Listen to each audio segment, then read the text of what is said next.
When Victoria votes next Saturday, John Brumby hopes to make history by leading Labor to victory in securing a fourth consecutive term in office for the ALP. For the Premier, it would be the crowning glory in a political career punctuated by many highlights and the odd setback. He's been in the chair now since mid-2007, having taken over from Steve Bracks. Before that, he spent 7 extraordinarily successful years as the state's treasurer. So you'd have to assume he's pretty good with numbers. But 8 days out, the polls, the politicians and the pundits all agree this is going to be a very close election. This week, some have argued the Liberals' decision to direct preferences to Labor ahead of the Greens gave the ALP a huge boost. It protects several inner suburban seats, they say, and dramatically diminishes the likelihood of a hung parliament as the Greens, now unable to win, Melbourne, Richmond, Brunswick and Northcote, won't hold the balance of power. Just as importantly, this means John Brumby has a better chance of finally being elected in his own right, which would see him become a party hero to the Labor faithful. Interestingly, the last 3 weeks has also allowed the public to see a different, softer, warmer side of the Premier, best exemplified by the style of the campaign ads and at numerous public appearances while on the hustings. His wife, Rosemary Mackenzie, and some of his children have also been out on the campaign trail, and we've seen more of the Premier's private side than ever before. He seems to be genuinely enjoying himself. Perhaps no more so than on Tuesday, when we had the equivalent of what history may tell us was the biggest rabbit pulled out of a political hat in a very long time. His Year 9 life experience program, somewhat predictably dubbed Labor's boot camp plan, was well received and gave the Premier's campaign fresh momentum. In its wake, interestingly, the bookies had Labor firming as a $1.18 favourite, the Coalition drifting to $4.25. It did shift the focus away from the key issues of street crime, public transport, health, the North-South pipeline, the desal plant, and soaring water and power bills. It's John Brumby who appears to be re-energised and about to enter the final week in the race of his life. At 57, he's 14 years older and presumably wiser than when, as party leader, he last asked for the public's endorsement. On that occasion, he didn't get it. So much has changed in the intervening years in Victoria, and Victoria is a vastly different place. The one constant, though, has been the Premier's passion for politics and love of his party. And he'd dearly love to be re-elected next Saturday. He's here today to tell us why. Would you please make welcome the Premier of Victoria, Mr. John Brumby.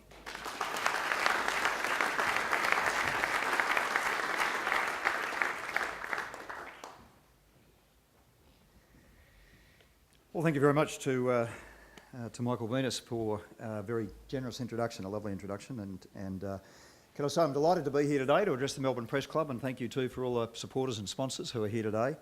I was a little late back today. I was up in the Grampians releasing our environment policy earlier today, and by the way, we met some school children up there, some who'd been from Redcliffs and other parts of the state participating in a more limited school camp program at the moment, and we did a further little road test of the Year 9 experience, and I think everybody loves this idea, and they love it because it's going to make a difference to people's lives. And the kids themselves, I was reminded my own son's speech night, Nicholas, just 6 weeks ago, and he's just finished Year 12, and all of the students have to write down 30 seconds about themselves, and the year level coordinator reads it out. But for the overwhelming majority of kids at Nick's school, the thing that they recall best, that they recall most warmly about their years at school, was the week that they spent away on their camps program. And it's when they tested themselves, it's when they made new friends, made new mates, worked together as a team. And so expanding and extending this program is going to be so important in an educational sense, but so important too in lifting the opportunities for kids. And most kids want to do better, most kids want to learn, most kids want to test themselves, but too many of them don't get that opportunity. So this was an idea that I'm very passionate about, and it's one that I want to see succeed. And Rosemary was having a haircut yesterday, and the hairdresser, she's got a child at school in Year 8, and the only thing she was talking about to Ro was how quickly can we implement this so that her son gets the benefit of it next year. So I think it's a good idea, it's a fresh idea, and I believe it'll make a difference. Now, thank you for the opportunity to speak to you today, and wonderful to be here at the Melbourne Press Club. Now just 1 week from election day. For us it's really midnight Friday week is when you just start perhaps to relax a little bit. But so we're counting down. But it's Saturday week that Victorians, of course, will make a very, very important choice. And it's a choice too when you look around the world. Regional economies around the world are really crumbling. So many of them are on their knees. And the only thing that separates us from them is hard work, good policies, good planning, and drive for the future. And we do face very significant challenges to the quality of life that we all cherish, and that in so many ways for us in this state, we are the envy of other people in the world. And this election, I believe too, will shape the direction of our state. And the published polls have tightened, as I said they would. As I've said all year, they will tighten when we move into this election campaign. And Victorians do face a very real choice. It's a very stark choice on November 27. And Victorians do face the real prospect of a return of a Liberal National Coalition government in this state. And I firmly believe that a Liberal National government, with its uncosted policies, its invisible shadow treasurer, and its terrible history too that it cannot escape, are as big a risk to our prosperity and jobs as is the fragile global economy. And I firmly believe that a Liberal National Party coalition would take our state backwards. And I firmly believe that while I know we haven't been perfect as a government, that Victoria is headed unquestionably in the right direction, but that we cannot take anything for granted, and that all of that just doesn't happen by accident. You've got to do the hard work, make the right decisions, and then you've got to follow them up with real and concerted action.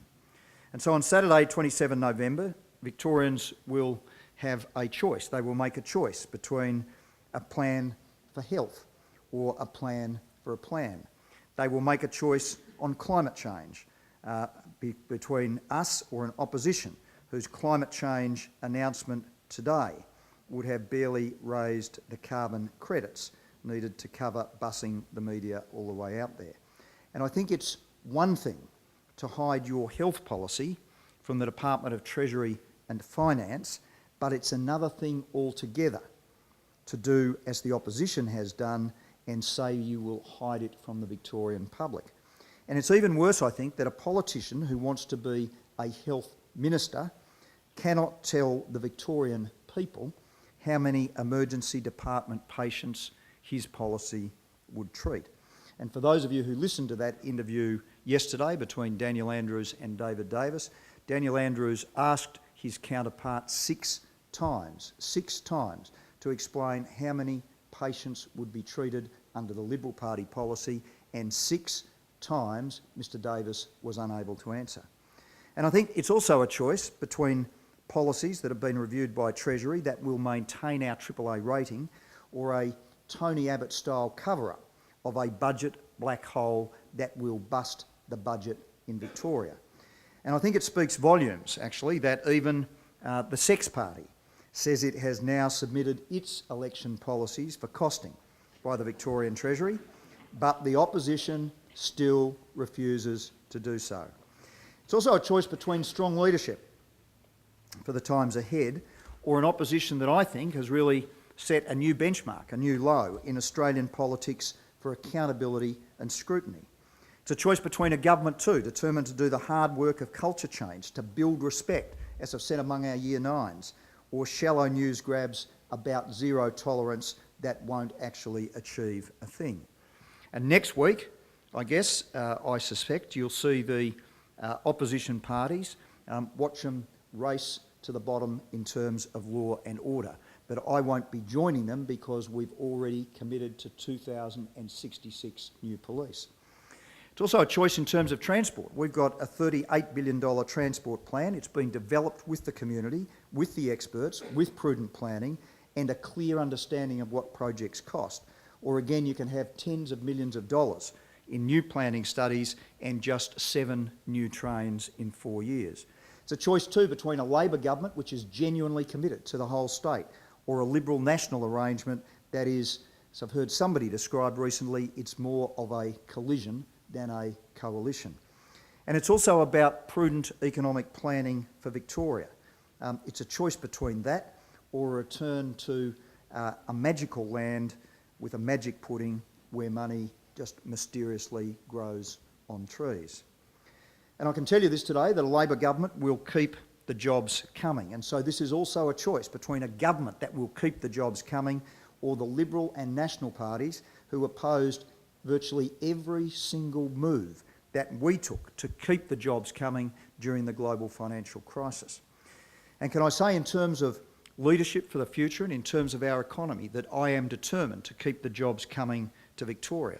And the single most important thing that we can do is to run a disciplined and a balanced budget with detailed and costed election policies. And that's an important point, by the way, detailed and costed. And my opponent has said that in arguing that policies on both sides should be costed by the independent Victorian Treasury, he has said that Labor is just playing a game. But it's not a game. It's about Victoria's finances. It's about Victoria's future. It's about as far from a game as you could ever possibly get. And the fact that my opponent thinks otherwise makes me think that they are simply not ready for government. I've got some sympathy with people who turn off from politics. I think they're sick of seeing politicians make promises that they cannot and will not deliver. And that's why everything that I've done, everything that we've promised in this campaign has gone through a costings process, has gone through, if you like, the ringer. And we can and we will deliver everything that we've promised in this campaign.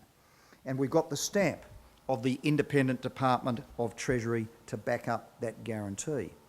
And I ask you today to contrast that with my opponents, with our opposition.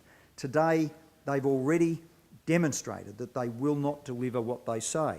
And today they've admitted that they cannot deliver protective services officers on every train station. And earlier this week, of course, you heard them. It was on the front page too of the Weekly Times. They walked away from their commitment to implement all 67 recommendations flowing from the 2009 Victorian Bushfires Royal Commission. And I think without the Victorian Treasury saying that you can achieve what you've promised, then all you've promised is words. And for me, and for Victorians, fiscal responsibility is the very first hurdle that you have to jump. And if you don't do that, then I don't believe that you've got good government. And after all, a strong economy is really the basis of everything else that we do in this state.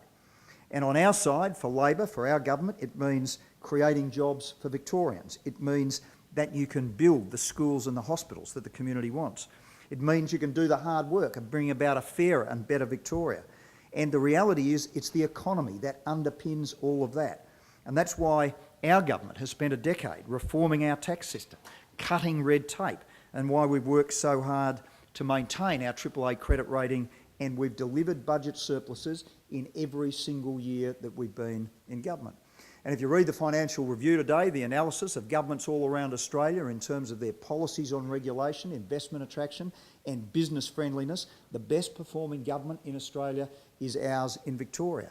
And that's because we value jobs, we value investments, because We want to see job opportunities created for Victorians.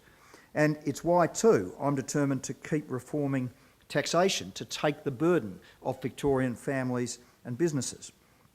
And it's also why I'm so pleased to have just seen the national accounts figures that were released just over an hour ago. And they tell a great story about our state of Victoria. So Victoria's gross state product broke the $300 billion mark for the first time, reaching $301.4 billion in 9-10. And by the way, that's $130 billion larger than it was when we won government a decade ago. And all of that is about jobs and opportunities and investment in our state. And by the way, we've also achieved over this last financial year the highest real GSP growth rate, 2% real, of the non-resource states, and the second highest in Australia, second only to Western Australia. And for a non-resource state that hasn't been the beneficiary of the resources boom, this is an outstanding performance for our state. It translates to investment and jobs and opportunities. And I think it confirms too what the OECD recently had to say about our state, that we have, and I quote, one of the strongest and most resilient economies in the world. And it confirms too, as I said, the Australian Financial Review's headline today in its coverage of the Business Council of Australia's verdict on business regulation, quote, Victoria ruled the most business friendly. And I think there's some other figures that speak for themselves. Our economic growth has averaged around 3% real for the last decade, again, the highest of the non-resource states. Victorian retail trade figures were up 5.9% over the year to September, well above the national figure of 3.9%. We've had the highest number of dwellings approved of all states for the last 29 consecutive months. And by the way, I think over the last 3 months, it's been close to 40% of all dwelling approvals. The reality is, if it wasn't for Victoria over the last year, Australia's housing industry would have been in recession. And if you look at productivity growth, over the last decade, we've averaged 1.6%, the highest in Australia. The average in Australia has been 1.3%. So I think that shows we've got an economy that's performing well. But I think most importantly, we've led the nation and created more than 100,000 new jobs in Victoria over the last financial year, more jobs than any other state in Australia, and we've been termed correctly, I think, the jobs engine room of Australia. And for a Labor government, that's really what it's all about, because Labor believes in the dignity of work. Labor knows that behind every new job there's a real person, a real family and a real community. And that's why we've committed in this election to keeping the jobs coming to Victoria, a minimum of 300,000 new jobs in the next 5 years. But again, I'd say to you today, that just won't happen by accident. It won't happen if you treat fiscal responsibility, as my opponent does, as a game. It's the result of lots and lots and lots of hard work.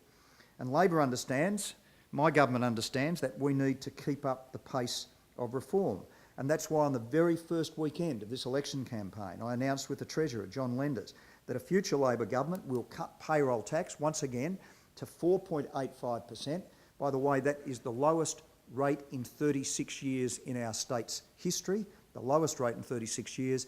And for medium-sized businesses, $5 million up to a $25 million payroll, it's the lowest payroll tax aggregate anywhere in Australia. Again, why are we doing that? We're doing that to attract investment and attract jobs to our state. And by the way too, it's why we're on track to save businesses around $5 billion in red tape cuts over the next 5 years.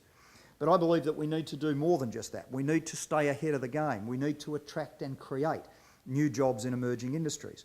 And just in the last few months, we've attracted significant new investment to our state.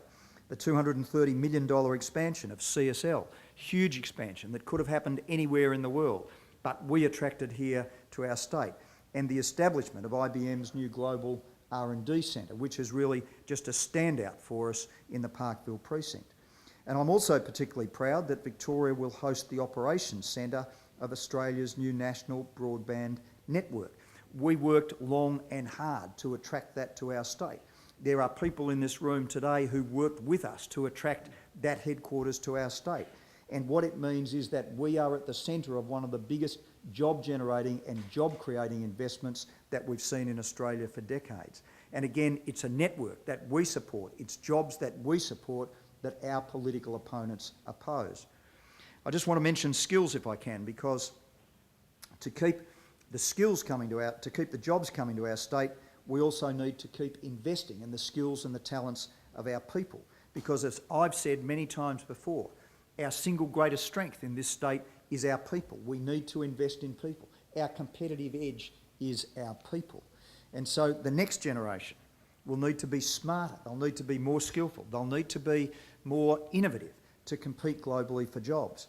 And so that's why our government is creating 172,000 new additional training places over the next 4 years. It's why we're going to invest $194 million in more training at schools, more technical education centres, more trade classrooms in our secondary schools.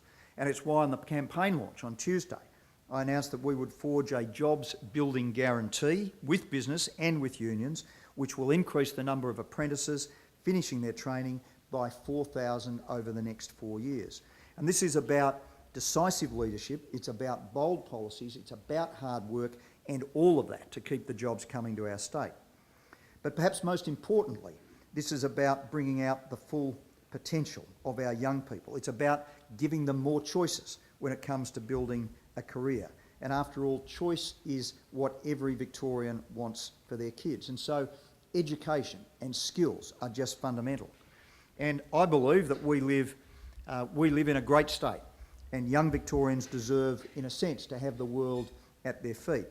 And as a parent, I want my kids to feel that they can, in a sense, achieve anything that they want to, that no career is out of teach, that no pathway will be blocked off.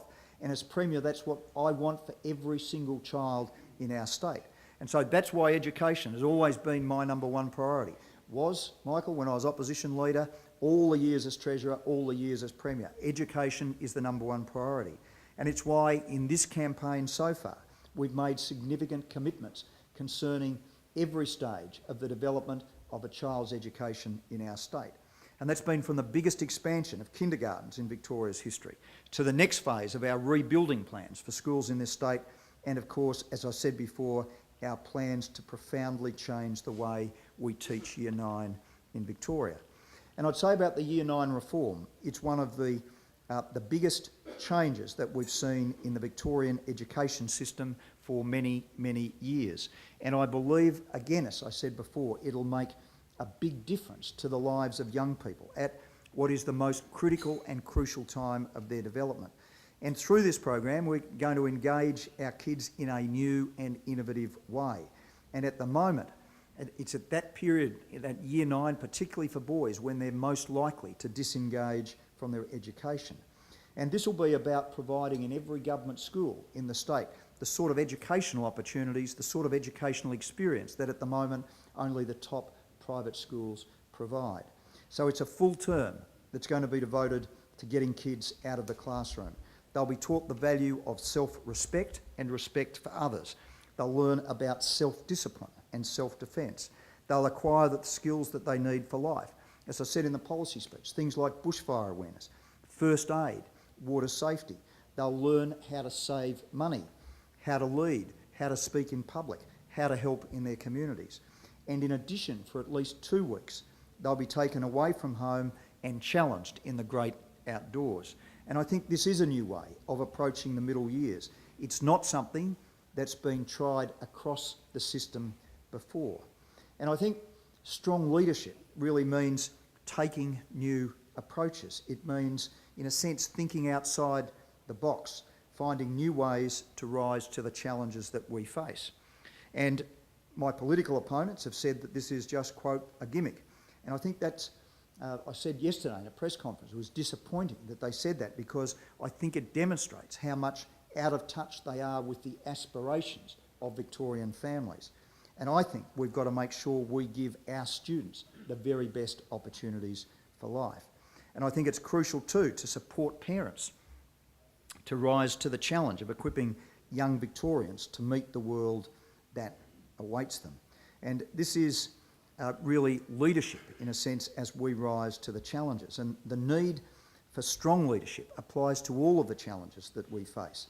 whether it's kids that need new skills to secure the jobs of the future, whether it's a growing population, 200 kids being born every day, or an ageing one, 1,000 people turning 65 every week, whether it's a fragile global economy, whether it's the drought or the threat of climate change.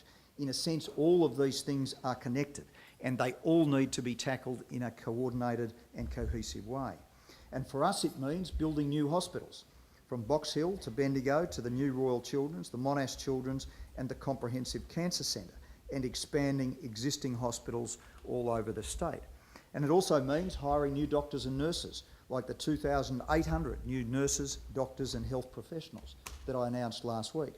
It means building water infrastructure for the regions that allow us to guarantee now that no regional town connected to the water grid will ever be on tougher water restrictions than Melbourne. It's about securing water supplies for Melbourne and Geelong and Bendigo and Ballarat and Shepparton, not just for next year or next month or next week, for the next 30 and 40 years. It means rebuilding or improving 256 fire stations across the state, the biggest building program in the history of the CFA. It means also building a fairer Victoria, something I've always believed in, by leading the push for a national disability insurance scheme and better supporting Victorians with a disability and their carers. It means too, looking ahead, looking around the corner, fighting the diseases that are taking a terrible toll on Victorian families, like cancer, like the announcement we made 2 weeks ago on Alzheimer's, as well as working hard to tackle preventative diseases through things like our work health program. It means increasing police numbers by 2,066 over the next 5 years and giving them the resources and the powers that they need. The biggest police boost by far in our state's history, because I believe you cannot compromise on public safety. And importantly too, it means leading by example on climate change. And I think if ever there was an area where fresh and new thinking was required, this is it. And if ever there's been an opportunity, a moment in our history when we could both act to protect the health and the well-being of our children and their quality of life, and also transform our economy for the better, then now is that moment. And our government, as you know, has set an ambitious target for greenhouse gas emissions, 20% by 2020. It's the strongest target in Australia, but a target that my opponent admits he cannot deliver. And so we will begin the staged closure of Hazelwood. And I'll tell you why we're doing that. We're doing that to provide certainty and security. We need to do that, not just to clean up our environment, but we need to do that to drag forward new investment in renewable energy, but also to drag forward new investment in gas at Mortlake and Shaw River. And in the absence of certainty about Hazelwood, that new gas generation will not come on board. That new renewable generation will not come on board. And we'd be hostage to a future closure of Hazelwood at a time unknown. And so this is about our environment. It's also about economic certainty. But we're also acting to secure the jobs and the industries of the new emerging global green industry, an economy that is only going to grow and become more important as global demand increases for cleaner products and services, and for smarter and more efficient technologies, and for renewable energy. And it's only Labor, it's only our government that will make Victoria the solar capital of Australia. And only Labor has a costed plan to attract up to $10 billion worth of new investment, the thousands of new jobs that will come through that by bringing the environmentally clean, the green industries to our state. And the Green political party can't do it, and the coalition doesn't want to. But we will, with all of that investment, with all of those jobs, and with all of the benefits to the environment that that brings. And so let me, if I can, conclude on this note. On November 27, Victorians have a choice. They've got a choice between a government that does the hard work to rise to the challenges, or an opposition that ducks the big issues and the tough decisions. It's a choice between delivering on fully costed, thought-through plans on health, on transport, on community safety, on education, or focus group lines that put all of the hard work aside in the never-never. It's a choice between long-term plans or one-page press releases. And if you think about it, together, Victorians have come a long, long way in recent years.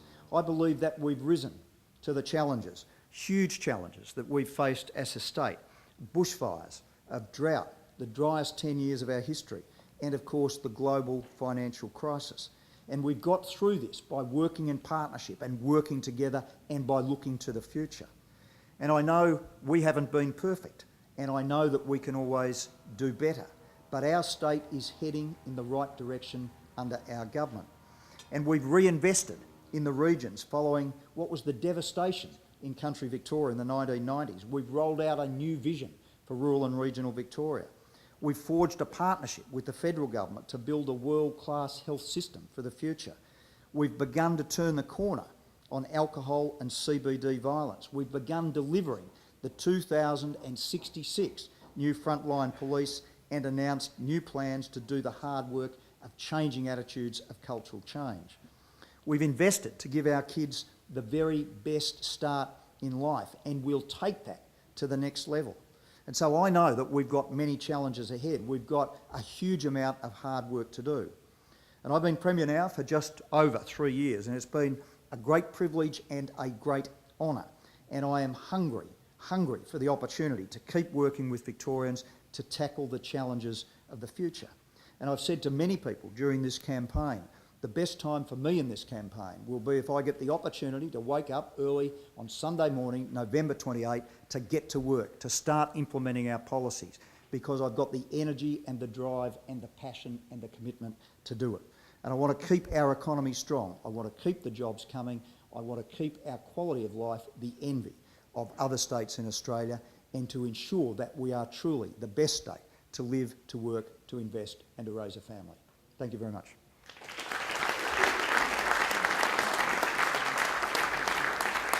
Thanks, Michael. The Premier's kindly agreed to take some questions from the floor. There's a couple of roving mics, and we'll give preference, at least initially, to the working media. At the back at the ABC, please. Thank you. Peter Carline from ABC News. Workers are still off work at the desalination project as investigations into spying allegations continue. Yesterday you said these are matters for the company to get right, for the company to address, for the company to respond to. The company says it doesn't know who is behind the spying. Can you rule out any government or public servant involvement? Absolutely. And I made very clear yesterday that the first I was aware of this was actually reading it on the front page of the newspaper, and the first Tim Holding was aware of it was ditto, and the first public servants were aware of it was ditto. I did hear an interview this morning. I've been in the Grampians this morning. I've been in a plane for a while, so I haven't had all of the access to the media this morning, but I did hear an interview with the ETU. I think it was Dean Mile on the news saying that although this had been very disturbing for him and for his members, he was keen to get people back to work, to re-establish the relationship with the company and to make sure that the project is complete. So that's what I heard on the radio. If that sort of attitude is around, I think that's a very, very positive attitude. But the company needs to address the issue, the company needs to get to the bottom of the matter, and the company needs to make the facts public. Premier Dennis O'Kane, 3AW. Does any government in Australia deserve to go on beyond 11 years? Well, I hope ours does, Dennis. But why? I mean, why should people trust you and not Ted Baillieu? Well, I think as I've tried to point out in the formal speech today, Dennis, this is about the challenges, how we meet the challenges of the future. It is a choice about leadership, and I've tried in my speech today to explain that the good fortune that Victoria enjoys, the strong economy, the jobs powerhouse of Australia, the quality of life that we enjoy, these things don't happen by accident. They happen because of a commitment, because of the right policies, the right plans, the right dedication, and the application of good old-fashioned hard work. And so I think we have got a good story to tell about our state. And I've never pretended that things are perfect. All of my life I've been about trying to do things better, whether it's individually, whether it's part of the government, whether it's what you do on the sporting field. You always try and come out the next day and do better. But I think this is about leadership. But it's also a question about being honest with the people of Victoria. And I look at every policy that we've released in this election campaign. It's fully detailed. Some would say too much detail, but they're fully detailed, fully costed, They're there for the people to see. They're all being double-checked by the Department of Treasury so that the people of our state know that what it is we promise, we will deliver. And I believe you can't say that about our opponents. And they need to have their policies fully costed. They need to explain to the people of Victoria, when you've got budget surpluses running forward, you know, of a certain amount, how is it that you can afford $12 billion plus of spending and pretend you'll do that without slashing health and education, or without putting taxes up, or without losing our AAA credit rating? And the fact is you can't. So this is about leadership, it's about direction, it's about keeping the economy strong, it's about addressing the big challenges, but it's also about being honest with the people of Victoria, not ducking and hiding, and it's about subjecting your policies for proper scrutiny and proper costing, and not trying to deal your way into office off the back of one-page press releases. Premier Gareth Boreham, Channel 10. I just want to tell you that I've given up a seat on the Baillieu bus to attend his lunch, but You made the right- on that bus he did take the media out to Monbulk Nursery to announce that the coalition would spend $4 million on planting 2 million trees, a tree planting program. I'm just wondering if you're prepared to match that commitment, and also perhaps the same commitment to provide the media with vehicular transport during the course of the duration of the campaign, or whether you'd be providing some more carbon-friendly alternative than a bus. Thank you very much, Gareth. Well, I think it's quite a long and detailed question. Perhaps I could take that on notice, but I think you certainly made the right choice coming here. I think that's what you're trying to say. I would say on a serious note,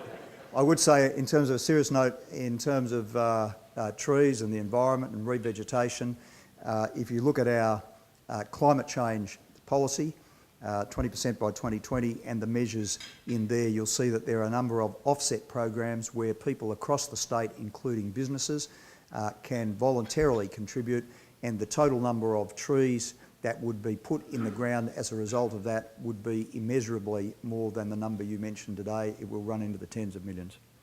James. Premier James Tarley at James. Channel 9.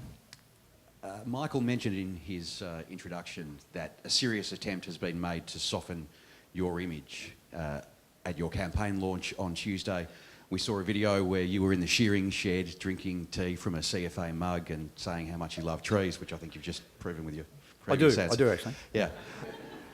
Has that attempt worked? Does your campaign director, who's here, have any research on that from within the campaign period? I'll bring Nick. Come. And why is it important? Do you think people are more likely to elect a strong leader, someone they perceive as a strong leader, or someone they think is a good bloke? Well, that's the universal question in politics, isn't it? But on the video, and I actually didn't see the video because I was out it's not when you've got a campaign launch, they keep you out the back until the last moment and then they let you through. So I didn't see the video, but I've always loved planting trees. So I think what you saw was very accurate. And Rosemary and I, over the years, have planted something like 50,000 trees. And my late father too, you know, one of the things that he was proudest about was what was called the Points Arboretum at Coleraine, which is now the biggest native forest anywhere in Victoria in terms of eucalypt species and acacia species. There's more species there than anywhere else in Australia. And Dad loved that, and Dad reforested lots of the farm at Coleraine as well. So that's always been just a personal passion of Rosemary's and mine, and was a good opportunity to tell the story. In terms of the advertising in the campaign, if you're talking about the sit-down ads, I think we took a decision early on in the campaign, would it be, you know, positive, negative, and we took the view that it should be a mix of both, as you know, that's a fair balance. And I think after the federal election, particularly, but I think Australians have had enough of politicians, you know, in suits, in front of cameras, sort of yelling at the camera. And they want to know what it is you believe in. And what we've tried to do with that is really tell the story about what I believe in. And so all the stories are real. And the stories are real because the advertising people sat down with me 18 months ago for about 3 hours and said, tell me about your life. So I told them about my life, about John Brumby, and what you see in the advertisements is the story of my life. It's about what I believe in, so it's real.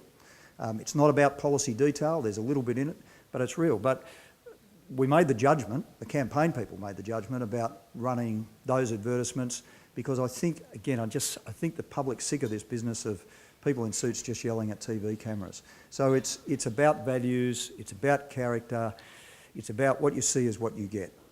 So that's what we've tried to do with that. And I think, you know, the public's responded well, and my family's responded well. You know, Elizabeth, she's like any, what is she, 22 I think now, any daughter, you know, she sees the photo of me with Dad and she says, you know, she'd like it to be a better photo of her. But she's pretty happy with it, and they're all happy with it because it's our family. You know, it tells the story about what we believe in. So that's it. Premier to you, Rob.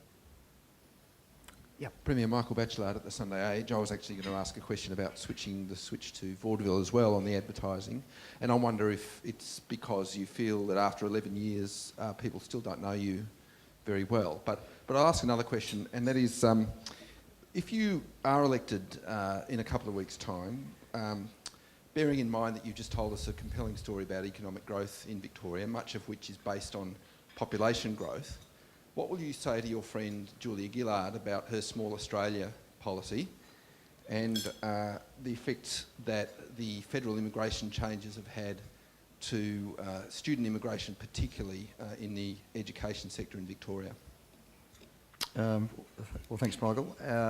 Let me go to that if I can. Just to the first part of the question on the growth being driven by population growth. I know there are people who've argued that recently, but if you think back to my speech today, if you look over the last decade, the state with the strongest productivity growth by far of any state in Australia is Victoria, 1.6% real per annum. Australian average 1.3. So I think this view that's getting around in a few reports and being pushed by the opposition, that the only thing that's sustaining our economy is population growth, is just not right. And the facts suggest it's not right. It can't be right. We've driven the highest rate of productivity growth, which is about growth per person, not growth driven by the population. In terms of population growth, I've always supported strong rates of population growth. When our population growth climbed to around 2% earlier this year in a couple of the quarters, I said that I thought that was a bit fast for our state and a bit fast for Australia, and I likened it to a car doing 110 in a 100 zone, and I said we need to come back to 100 kilometres an hour. So I am comfortable with a rate of growth that's around 1.5% per annum, which is still historically a strong rate of population growth for our state, you know, a very strong rate of population growth. But I'm comfortable with that. Steve Bracks was always comfortable with that. I don't pretend that everybody in Victoria agrees with that, but it's where we've always been and it's where I'll always stay. In terms of visa requirements, what I've said publicly is that I think those changes need some fine-tuning. That's the expression I've used. I think what occurred is that, you know, we've sort of come from one side of the pendulum sort of towards the other side, and they need sort of fine-tuning and coming back towards the middle. And I've said that publicly. I've said that to the Prime Minister directly, and I know that these are things that they will work on in the period ahead. So I don't think it needs radical change, but it does need some fine-tuning. I think there was some overshoot, and it needs to be corrected through fine-tuning. But it's a fine-tuning issue. Premier, how you doing? Stephen McMahon Stephen. from the Herald Sun. You've been in politics for the best part of 30 years now. Yeah. Have you ever seen an electorate less engaged in an election campaign as the one we've currently got? And is this the biggest danger to Labour getting re-elected? The fact that the vast populace just aren't interested. They've already had a federal election and they're just tuned out. Is this your biggest danger? Well, I might agree in part about your conclusion, but I certainly wouldn't agree with the proposition that, you know, that the public is disengaged and that you've never seen a campaign where people have been so disengaged. I just wouldn't agree with that. And I think I certainly don't want to come along here today and have a shot at the media, because that wouldn't be helpful for my future prospects. But I reckon if you look back, the media's got a habit of saying, you know, this campaign is the most that people have ever been disengaged, you know, and everyone's the most disengaged. I don't think that's the case. I have people who come up to me, who crossed the road, who talked to me. I mentioned yesterday the lady who was cutting my wife's hair, she wanted to talk about education. She wanted to talk about a child. I've had people come up to talk to me about the health policy, what we're doing with the children's, what's the cancer centre going to be like. So I don't agree with that, but I think there was a certain amount of, I suppose, tiredness after the federal election campaign, and that's understandable. People don't live and breathe politics every day of their life like is our lot in life.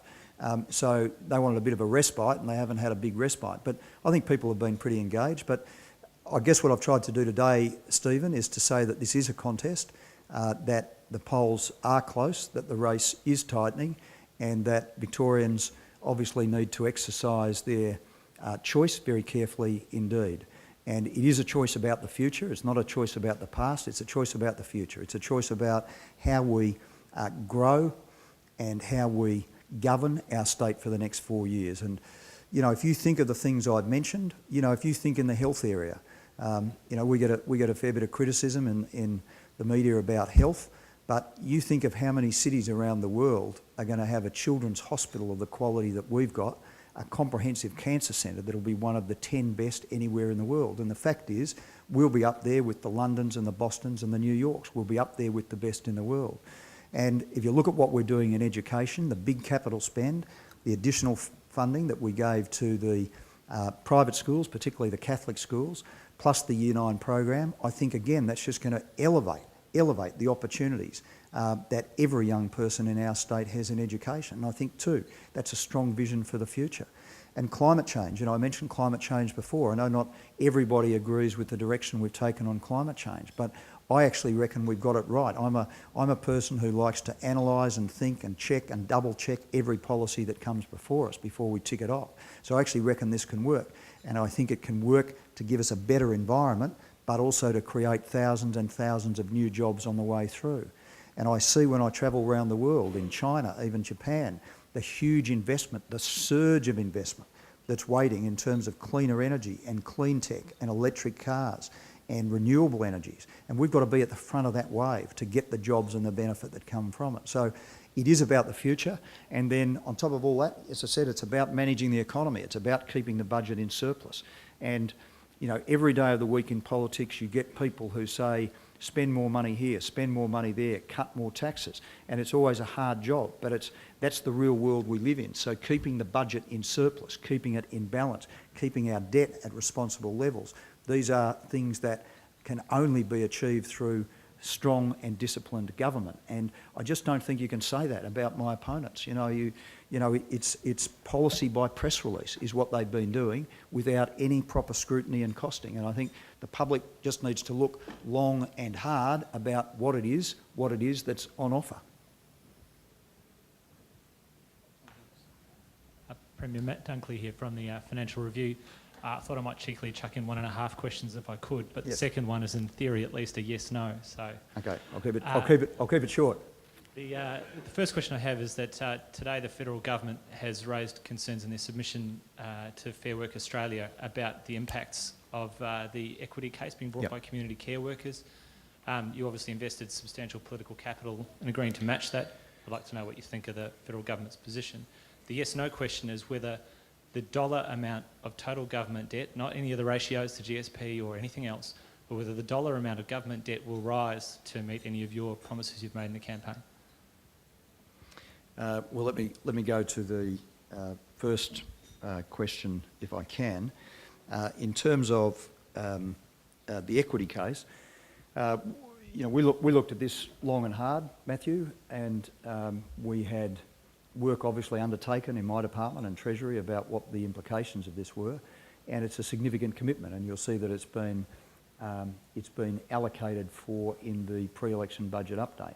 So we thought it was an important principle. It was in principle about wage justice, about equal pay for equal work, and it's a particularly important issue for women because so much of this work in the community is performed by women, and they've been paid less for doing that work than what a comparable person might receive. And so we made that judgment and we put the money aside to deliver it. I haven't seen the Prime Minister's comments on that, but they will make their own judgment about whether this is something they want to do in their public sector or whether they don't, but they are matters for them. I can only speak for our government. We looked at it long and hard. We thought it was the right thing to do, and we've made a commitment to do it. On the debt figures, as you know, they're all set out in the pre-election budget update, and you will see at the end of this campaign, Matthew, you will see the sum total of all of our spending commitments, including our capital commitments, and you will then see the impact of that in terms of budget surpluses and the debt figures. And I'm obviously not able to give you that today because all of those policies are still being costed by Treasury. What I can say in relation to debt is that our debt as a share of the economy today is lower than when we were first elected. If there was a quadruple A credit rating, we would have it in Victoria. And what I can say is that it will stay a strong AAA credit rating in the future. But we are financing more capital works in health, in transport, in education. We're doing that within a AAA credit rating. Why are we pushing ahead with our capital program? Because it's the right thing to do, it improves quality of life and it generates jobs for Victorians. We've got time for just two quick questions. One at the back here. Hi, Anthea from Leader. It's Anthea, is it? Anthea. Yes, thank you. Why did the government upgrade the Footscray train station only to announce that part of it would be knocked down months later? Was regional rail link not in the pipeline last year, or is one hand not talking to the other? No, I don't think it's correct to say to be knocked down months later. We always said at the time when we did those works that there would be a regional rail link and that some of those works would need to be altered. And it was a question at the time as to whether you delayed those works at Footscray for what would be the best part of 2.5 or 3 years while we waited for regional rail express to come through. So we always knew that at the time. Ditto, my memory is correct, I think the same applies in relation to Sunshine Station, I think is the other one, where again we would have had the issue of doing some works or delaying those works for a period of years. We made a decision that we needed to push ahead and to do that. So it's about improving the amenity, it's about improving the safety of the passengers there, and I think it was the right call, notwithstanding some adjustment to those works will need to occur. And just finally from one of our student guests. Hi, Mr. Brumby. Hello. I'm just interested in what you believe would be the ideal population for Melbourne, because I believe we feel a bit of a strain at the moment. So a number? Well, the plans we released at the same time as doing our transport plan were called Melbourne at 5 million. So that's how we accommodate a city of 5 million people. We're doing that predominantly by trying to get growth around what we call our activity centres. So these are places where you can get more higher density housing. So that's around places like Dandenong, it's around places like Broadmeadows, Box Hill, those sort of areas, plus of course Docklands. So we want to see more density in those areas. We also provided a modest extension to what we call the urban growth boundary to allow more population growth. But I think beyond that, we're going to see in the future more and more of our growth occur in the regional parts of our state. So already Victoria has the 5 fastest growing inland cities anywhere in Australia. So that's Bendigo, Ballarat, Shepparton, Wodonga and Mildura. Plus of course Geelong, which is not inland, but which is now bigger than Hobart and bigger than the whole of the Northern Territory. And there's a new development south of Geelong called Armstrong Creek, which is 25,000 houses, it'll be 55,000 people. So I think in the future you're going to see more and more of the state's growth occur outside those urban growth boundaries in the regional parts of the state, and I think that's the right thing in terms of our livability, it's the right thing in terms of our environment, and it's the right thing too in terms of job opportunities for people in country Victoria. So that's the pattern that will proceed into the future. So more investment in activity centres, the growth boundary around Melbourne, and then more of our growth going out through those regional areas. The last time John Brumby was with us, we were a little bit cheeky and presented him by way of thanks a night in a suite at the Windsor. I think it was at the height of the planning controversy. I guess, yeah, it was very nice actually. Thanks, Michael, and I enjoyed it. Well, I think you actually gave it away to charity, so we're hopeful that our strike rate today might be a little better. Much has been made of your casual appearance on the campaign trail and the fireside chats and the television ads. We at the Press Club, though, were a little concerned that you may have actually just run out of ties. So we've nipped into Henry Bucks, and we've got you something that we hope you can keep this time. Thank you very much for your time today. Thank you. Thank you.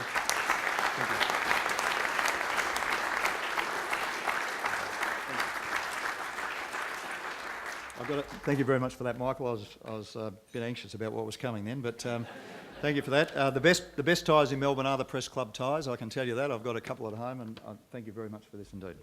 Thank you. And ladies and gentlemen, that concludes today's function. Thank you very much indeed. And to the Premier, good luck next Saturday.